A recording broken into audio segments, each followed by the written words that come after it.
নমস্কার। সুন্দরবন ডায়েরির দ্বিতীয় দিনের পাতায় আপনাদের অনেক অনেক স্বাগত। দেখতেই পাচ্ছেন সকাল সকাল আমরা বেরিয়ে পড়েছি আজকের গন্তব্যস্থলের উদ্দেশ্যে। কিন্তু আজকের গন্তব্যস্থলে যেতে গেলে আমাদের দরকার একজন সুদক্ষ গাইডের, যে গাইড আমাদের এই ম্যানগ্রোভ জঙ্গলের প্রত্যেকটা কোণা কোণার সম্পর্কে বলবেন এবং দেখিয়েও দিতে পারেন হয়তো অজানা অচেনা কিছু অতিথিদের, যাদের দেখার জন্যই হয়তো আজকে আমাদের বেরোনো। কিছুক্ষণের জন্য আমাদের বোট দাঁড়িয়েছিল আমাদের গাইডকে নেওয়ার জন্য একটা ঘাটে। আমি ঘাটের নাম ভুলে গেছি, কিন্তু তারপরেই গাইডকে নিয়ে আমরা একদম সোজা বেরিয়ে পড়লাম ম্যানগ্রোভের গহন জঙ্গলের দিকে। জঙ্গল বলতে কিন্তু আমরা এখানে জঙ্গলের একদম ভিতরে নামিনি, কিন্তু দেখতেই পাচ্ছেন দুদিকে প্রচুর জঙ্গল ছিল। এরই মাঝখানে আমাদের এক জায়গায় নামানো হলো, সেটা হচ্ছে সুদর্ণখালি ওয়াচ টাওয়ার। এই সুদর্ণখালি ওয়াচ টাওয়ারে যেতে গেলে আমাদের কিন্তু প্রথমেই যেটা চোখে পড়বে সেটা হচ্ছে মা বনবিবির মন্দির। একদম ওয়াচ টাওয়ারের শুরুতেই মা বনবিবির এক সুন্দর মন্দির, যেটা দেখলেই মনটা সত্যি খুব খুশি হয়ে যায়। শোনা কথা যে এখানকার যারা মাছ ধরতে যান বা মধু সংগ্রহ করতে যান, তারা কিন্তু মা বনবিবির পুজো দিয়েই তারপরেই জঙ্গলে বেরোন। দেখুন এখানে এই যে দেখছেন পুকুরটা, এটা কিন্তু একটা আর্টিফিশিয়াল পুকুর। এখানে অনেক সময় জন্তুরা জল খাওয়ার উদ্দেশ্যে চলে আসেন, কারণ এটা মিষ্টি জলের একটা ধারা। আর সুন্দরবনের জল কিন্তু অধিকাংশই নোনা জল, কারণ সমুদ্রের জলের সাথে নদীর জল মিশে নদীর জলটিকেও নোনা বানিয়ে ফেলেছে। যিনি আমাদের সঙ্গে গাইড দাদা ছিলেন, তিনি একটাই কথা বলছিলেন যে সুন্দরবনে যেসব গাছপালা বা জীবজন্তু যারাই থাকেন, তাদের কিন্তু এদের অস্তিত্বের জন্য সংগ্রামটা একটু বেশি কঠিন, কারণ এদের নোনা জল খাওয়ার অভ্যাসটা অনেক ছোট থেকেই করতে হয়। গাছ থেকে শুরু করে সে যে কোনো বন্য জীবজন্তুই বলুন না কেন, এদের কিন্তু এই নোনা জলের সঙ্গে রীতিমতো স্ট্রাগল করতে হয়। এমনকি এই যে আপনারা দেখতে পাচ্ছেন আমরা যাচ্ছি ওয়াচ টাওয়ারে, দেখাবো আপনাদের দূর দূরান্ত অবধি এখানে কিন্তু আহ, শুধু জঙ্গল, আর এই জঙ্গলের যে খাড়িগুলো বেরিয়েছে সেটা কিন্তু সমস্তই এই নদীর জলের সঙ্গেই মিশেছে। তাই বুঝতেই পাচ্ছেন এদের যে খাওয়ার জলটুকু সেটিও কিন্তু নোনা হয়ে যায়। আর তার জন্য এদের খুব কষ্ট করেই এখানে কিন্তু বেঁচে থাকতে হয়।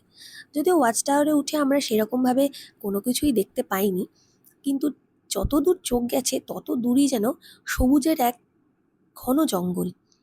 জানি না কত বছর আর এই জঙ্গল থাকবে, কারণ মানুষ তো প্রকৃতির উপর খুবই কোপ ফেলছে এবং জঙ্গল কেটে কেটে সমস্ত কিছু তৈরি করে দিচ্ছে। এই জঙ্গল যেন সারা জীবন থাকে এটাই আশা করি। যদি বন দপ্তর এইটুকু অন্তত বাঁচিয়ে রাখেন, তাহলে বন্য জীবজন্তুগুলো অন্তত তাদের প্রাণে বাঁচবে এবং তারা বাঁচলে অবশ্যই আমরাও বাঁচবো। যাই হোক, এই সুদর্ণখালি ওয়াচ টাওয়ার থেকে বেরিয়ে আমরা আবার চলে এলাম বোটে। বোটে এসেই দেখলাম যে ইলিশ উৎসবের যে ইলিশ, সেটাকে নিয়ে সবাই একটু ফটোশ্যুট করছে, তাই আমরাও করে নিলাম। আর তারপরেই বেরিয়ে পড়লাম এক অজানা দ্বীপের উদ্দেশ্যে। প্রত্যেকটা দ্বীপের নাম অবশ্য আমাদের মনে নেই, কিন্তু এই দ্বীপগুলো থেকে আমরা ঢুকে পড়লাম খাঁড়ির দিকে। একটু বড় বড় খাঁড়ির দিকে আমরা যাচ্ছিলাম। খুব ছোট ছোট খাঁড়িতে তো আমাদের নৌকা ঢুকবে না, তাই বড় বড় খাঁড়ি হয়েই আমরা ঢুকে পড়লাম। এবং এই খাঁড়ি দিয়ে যেতে যেতেই আবার শুরু হয়ে গেল ঝিরঝিরে বৃষ্টি। এবং বৃষ্টি হয়ে, খুব একটা বৃষ্টি অবশ্য সেদিন হয়নি, খুব হালকাই বৃষ্টি হচ্ছিল এবং ভীষণ ভালোও লাগছিল। তবে হঠাৎ করে আমাদের যিনি বোটের ম্যানেজার ছিলেন, তিনি বললেন যে গত দুদিন ধরে নাকি বাঘের ঘোরাফেরা করা দেখা যাচ্ছে। তো তিনি খবর পেয়ে বেশিক্ষণ না দাঁড়িয়ে আমাদের নিয়ে চলে গেলেন সোজা সেই দিকে যেখানে আমাদের বাঘ মামিকে দেখা যাচ্ছিল। তো আমাদের যিনি নৌকা চালাচ্ছিলেন, তিনি সেটা খবর পাওয়া মাত্র একদম সোজা নিয়ে চলে গেলেন আমাদের সেই দিকে যেখানে আমাদের বাঘ মামি দাঁড়িয়েছিলেন, কারণ ইনি ছিলেন একজন মহিলা এবং তার সঙ্গে ছিলেন তার দুটো সন্তান।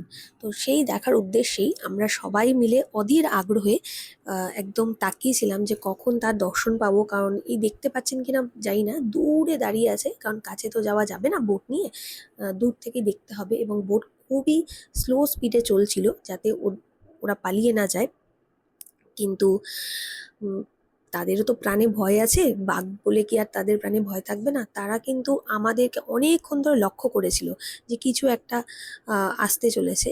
এবং এই দেখুন, দেখা মিলল সেই আকাঙ্ক্ষিত আহ, পশুর, যে পশুকে দেখার জন্য মানে গোটা সুন্দরবনের লোক হয়তো তাকিয়ে থাকেন। এবং শুধু একবার নয়, দুবার আমরা দেখতে পেয়েছি। এবং তার সঙ্গেও আমরা দেখেছি প্রচুর হরিণ। আর এই দেখুন গোসাপ, আমি জানি না আপনারা দেখতে পাচ্ছেন কিনা, গোসাপ ওই যে হেঁটে চলেছে। এবং এইসব দেখে টেকে তো আমাদের প্রচণ্ড জোর খিদে পেয়ে গেছিল। এবং খিদে পাওয়া মাত্রই আমাদের হাতের সামনে চলে এলো কাঁসার থালায় এক থালা ভাত, পটল চিংড়ি, তারপর নানাবিধ মানে তরকারি, আর কি বলবো। যাই হোক, খাওয়া দাওয়া সেরে আমি বসে পড়লাম একটু বাইনোকুলার নিয়ে চারিদিকটা দেখতে। কারণ এখানে শুধুমাত্র যে জঙ্গলি জীবজন্তু নয়, নানান ধরনের পাখিও আপনারা দেখতে পাবেন। সঙ্গে অবশ্যই কিন্তু বাইনোকুলারটা পারলে নিয়ে যাবেন। কারণ বোট কি তো সবসময় ধারের কাছ দিয়ে যেতে পারে না।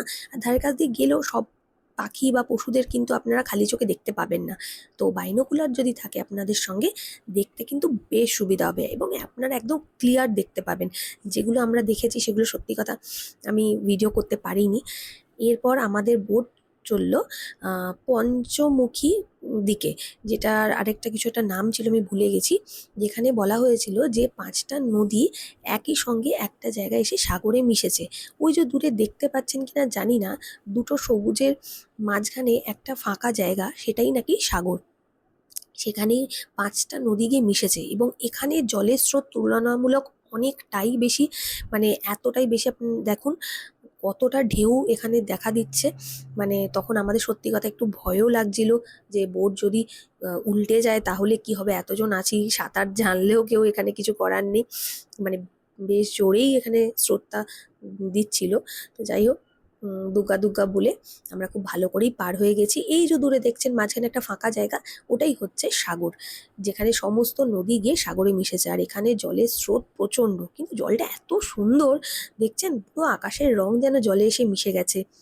জলের ধারা মানে দেখে মনে হচ্ছে যে আমরাই নেমে পড়ি, কিন্তু না, প্রচণ্ড গভীর।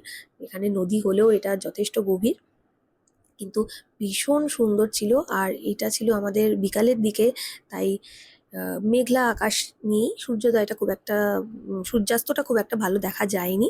কিন্তু এই মেঘলা আকাশে ভীষণ ভালো লাগছিল সেদিনটা। এমনকি আমরা এই জলের মধ্যে সেদিন আমরা কিংকোবরাকেও দেখেছি। অনেকে ফটো তুলেছেন, আমি ভিডিওটা তার তুলিনি। আর সব কিছু কিন্তু ভিডিওর মধ্যে আনাটা সম্ভব হয় না, কিছু জিনিস নিজের চোখেই থাকা ভালো। তবে অনেকের কাছেই ফটো আমি দেখেছি, ফটো ছিল, চাইলে পেয়েও যেতাম, কিন্তু আমি আর সেটা ভিডিওতে অ্যাড করলাম না। যাই হোক, আমরা এবছর কিন্তু সুন্দরবন গিয়ে মানে মনের মতো করে সমস্ত কিছু দেখতে পেয়েছি। এবং সেটা প্রাপ্তিটা সত্যি কথা বলতে মানে অনাকাঙ্ক্ষিতই ছিল। ভাবতেই পারিনি যে ইলিশ উৎসবে গিয়ে দি রয়্যাল বেঙ্গল টাইগারের সাথে দেখা হবে, সত্যি কথাই ভাবতে পারিনি। তো যাই হোক, বিকালবেলায় আমরা পৌঁছে গেলাম বাড়ির উদ্দেশ্যে, হোটেলের উদ্দেশ্যে। এবং তারপরেই আমরা জাস্ট ব্যাগটা রেখে পাশেই আমাদের এক লোকনাথ বাবার মন্দির ছিল। সুবীরকে বললাম চলো একবার ঘুরে আসি। তো এই লোকনাথ বাবার মন্দিরের দেখুন একদম একটা কাঁচা রাস্তা, এই কাঁচা রাস্তার মধ্যে দিয়েই লোকনাথ বাবার মন্দির, যেটা পুনর্নির্মাণ হচ্ছে। শুনেছিলাম যে আমফানে নাকি অনেক ক্ষতিগ্রস্ত হয়েছিল এই আইল্যান্ড। এবং মন্দিরের মেন মন্দিরটা অতটা ক্ষতিগ্রস্ত হয়নি, কিন্তু আশেপাশে সমস্ত কিছু ভেঙে গেছিলো। এবং তারপরেই এগুলো আবার পুনর্নির্মাণ করা হচ্ছে। এই যে আমরা চলে এসেছি লোকনাথ বাবার মন্দিরে। চলুন, কেমন লাগলো আজকের ভিডিওটা জানাবেন। আজকের মতো এখানেই রাখছি।